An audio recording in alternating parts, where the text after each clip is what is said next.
Hello and welcome to your channel AWS Cloud Bytes. I'm your host Bhavesh Kumar.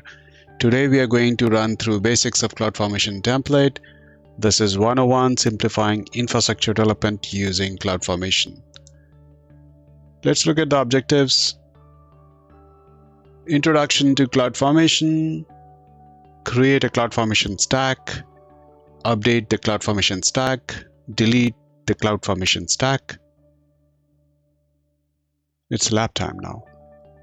Okay, I have logged into the AWS console, and before we start, let me open what AWS CloudFormation is all about. And it allows you to model and perform AWS resources in a declarative way using templates.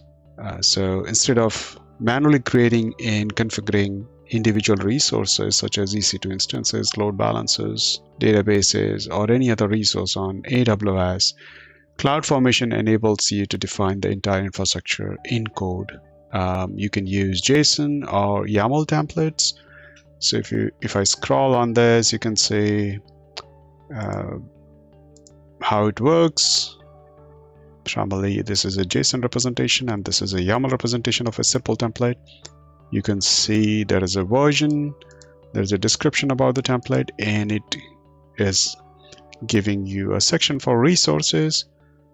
You can see you have an EC2 instance telling what type of EC2 instance it is, what are the properties of that EC2 instance, what image it is going to use, what instance type it is going to be. This is T2 micro.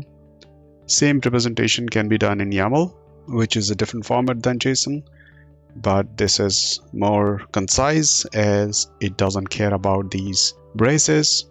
So you can see again same instance, and you can see type and properties, and yeah, let's run through this. You can see that when you edit a template, you load that template in a bucket and then use that. In AWS CloudFormation, you can have chain sets, which means if you created a CloudFormation stack, if you have changes in the stack, the changes will be picked, and there will be a execution. Prior to execution, you can see what kind of execution it's going to take, which means if it has additional resources to create, it will create those resources. If it has changes to rename resource, drop resource, it will do the same thing, but you can see a preview of this action that is going to take place in CloudFormation. Before we jump in, I created a repo with miscellaneous scripts, and you have a simple CloudFormation stack here. I can make them smaller, collapse it. So you can see there is a template format version, then you have a description, and then you have resources. This is in YAML format. You have a Lambda role, which is saying this is a role, and you have additional details about what things it can assume. I don't want to go in details of it mostly right now. Policies that are applied: EC2 accessible role to all the resources and all the actions on EC2, to logs in all the resources. Now init function is a Lambda function here. You can see the name here and type here, and then this is the overall code of the Lambda, which we're not going to go through. So it will deploy a Lambda, it will have a handler, it will have all these functions running within that Lambda, and initialize VPC. You can see there's a custom initialize which runs this initialize function.arn. You can see there is another EC2 instance resource, and the type is EC2. This is the AMI image, T3 micro, and it is giving a variable bad instance profile. There is a security group you have. It depends upon the initialized VPC, which is the previous one. And you have CIDR range open to port 22. Yeah, that's it in this. And then you have another section which tells you what the bad profile is. It's a type of instance profile. It takes a bad role, which is reference to this. This is a role, the assume role policy document here. This is the policy document, which is a managed policy, and the role name is bad role. Then you have lab instance profile. You have this lab role under the lab instance profile. So you have one profile, this one is this profile, two profiles, and two roles. This is one role. In an example, there is another role, and this role is giving you admin access. Yeah, that's it all about this particular CloudFormation. I will go through the CloudFormation stack now. So if you go to your homepage or the dashboard, you will see CloudFormation here, or you can even search CloudFormation. So I have already loaded it. I have created a stack here, but if you need to create another stack, you can just say with new resources, and you can have your template, any sample template. You can use a sample template, which will be like, I want a LAMP stack, I want a multi-AZ. This is a simple WordPress blog. You can say, I can show you that LAMP stack. If I do that, it will give me inputs where I need to give the name for the stack, the database, the DB connection. So this is the name, what password I want to give, what should be the root password, what is a database user, what kind of instance I want to host it on, what kind of key value pair I need, and what is the SSH location. So I'm not going to build this using a new template, but if I go over here, again, create stack, you can template is available. You can give it an S3 URL. Basically, if you have your template like this template available, this one is available in your S3 bucket. You can refer it from here and say next, or you can do an upload of a file. I can give that file from my local and go to the next. So what will happen is it will take all the stack details, it will configure the stack options, and then give you a review page. Once you do the review, you will be given a status based on how events are occurring. So if you look at the events, when you say I want to create a template, so you can see this will happen, creation in progress. Then it will create a lambda role, bad role, lab role. Now you have bad role. All these are in progress. These are complete now. Then profiles are created because these are the ones that are required for the profile to be executed. Then the init function. All these are in progress. Now the init function is complete. So it gives you a timeline of how things are running, how each resource that you have defined is getting created over this particular execution. And you can see finally you will have instance and your stack is completed. You have the stack ID, you have a description, and you can see the resources that were created as part of the stack. You can see this profile, role, instance, EC2, all of them were created, and you can see that you can click on them and open. If you have tagging in place, you can put tags just to identify how it was created. So if you look at the tags that were implicitly defined by the stack itself, you can see that this is an EC2 instance, this is the stack that created it, and this is the CloudFormation name. Now going back to the stack, you have certain outputs. In this case, we haven't defined any output. Outputs are required in places where, suppose you created a resource, you created one resource, say EC2 instance, and you wanna need that EC2 instance. So suppose you need this EC2 instance to be referred somewhere. You may need the instance ID, or you wanna look at the private DNS or public DNS, and you want to refer that information into the next resource that you want to create, have it used in some other, maybe Lambda, or maybe in a subnet or in a VPC. You will put it as a resource that comes as an output of this particular template. So you can have multiple outputs, and those multiple outputs can be consumed in the subsequent execution of the stack. This is the same template. You can see this information over here.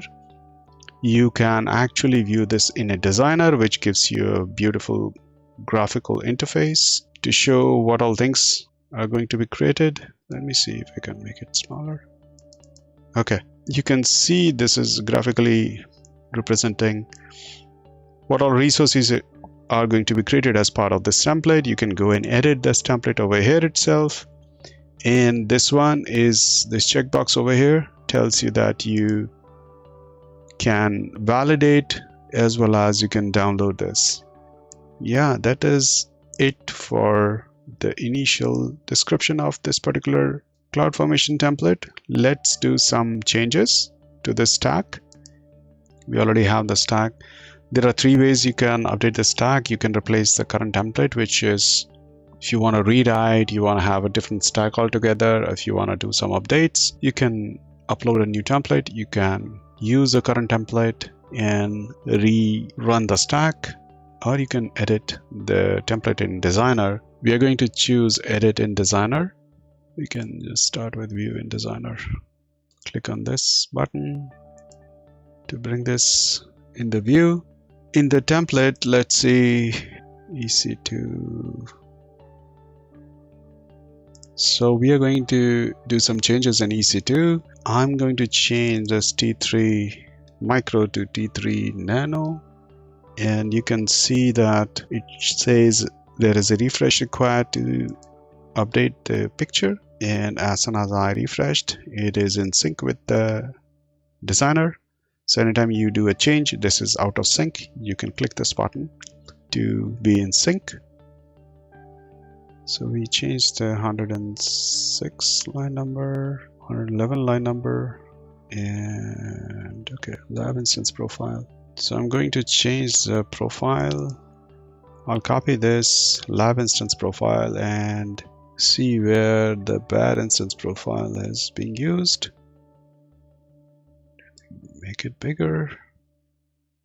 You can see the IAM instance profile for this instance, nano instance, is bad instance profile. I'll change that to lab instance profile and again refresh to be in sync.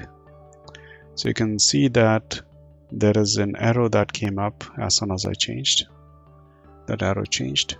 I will change the ingress also 125. Currently it is, so let me add. You need to keep in mind that this is YAML, so you need to have right tabbing in place. And this one I'll just leave 22. Just want to add another one. IP zeros, all zeros for port 22, and then you have all zeros for port 80 from and to port. I'll refresh this. Okay, like this looks good. So after changes, you can see the instance security group. You have EC2 instance. You don't use the bad instance anymore. Init function is having a lab instance profile, which is a lab role under the hood. I will validate this template. It says template is valid. I will click on this button to launch creation of the stack. I'll click next. Next. And you can see that this is the user ID, IAM role.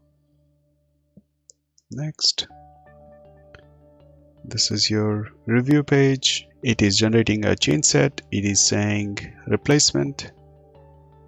So modify action. It is not dropping an EC2 instance. In certain cases, you will find that it is dropping some of the resources and recreating resources, because based on your changes, may or may not be possible that CloudFormation can reuse the same resource. You can avoid dropping off some critical resources like database by specifying retain from the deletion action. Let me submit this.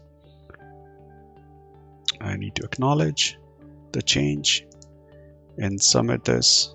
Now what you're going to see is there is update in progress status, and you will see over a period of time you have 30 events. You have 31 events now.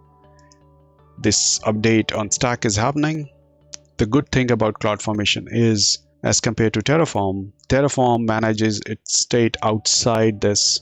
It doesn't create a CloudFormation stack. It maintains its state. It can be locally managed, or it can be put into a network folder, maybe on S3. Terraform manages its own state as compared to CloudFormation.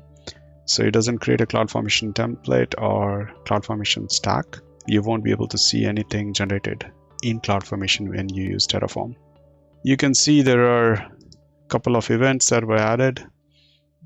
First one was update in progress, then update was completed, and it is saying that the update on the stack is complete. Let's verify what all things we said are done or not. I'll just go to EC2 because that's what we modified. We'll go to EC2 and the running instance of EC2. I'll click on that. You can see the instance type is nano. It was updated. If you look at the previous EC2 instance, you can see it is a micro, T3 micro, and it is nano here. Let's look at the security group. Let's go to security. You can see the IAM role is lab role, and you can see port 80 along with port 22, which was the initial one. Now, once we have verified this, I'm going to CloudFormation again, and I will delete the stack. What will happen if I delete the stack? Everything that we created as part of this particular CloudFormation, you can see the lab role. If I go to the roles, let's see. We have lab role, we have a bad role. Click on the roles. And if I search for lab, you will have lab role. And if I search for bad, you have bad role also. So let me go and delete the stack. You can see a delete has been initiated, and you can see the events. Deletion in progress. It will take a couple of minutes to finish on the deletion. So it said it is deleting the bad instance profile, which deleted the bad role. Still deletion in progress. I will pause the video because it will take a couple of minutes. Okay, I'm back. It took like another minute or so. So you can see that the stack is deleted, deletion complete. If I go to EC2, EC2 was showing running. You can see that it is terminated with the newer instance type that we defined. And the role, if I search for bad, if I refresh that, there's no bad role. If I search for lab, there is no lab role. If I go back to CloudFormation and if I refresh this, the stack is empty now. So that stack is removed from your list. If I go to the main page for stacks, there are 0 stacks, which means it deletes everything that you created as part of the stack. So that is the end of this lab. Hope this was helpful. This was just the initial CloudFormation 101. I'm going to have additional labs on CloudFormation, how to create nested stacks and how to create DynamoDB table structure using CloudFormation. So those are coming soon. Stay tuned. This is the end of the episode. Thank you for watching. If you liked the video, please like, share, subscribe, and press the notification bell icon for future updates. This is your host Bhavesh Kumar signing off. Thank you.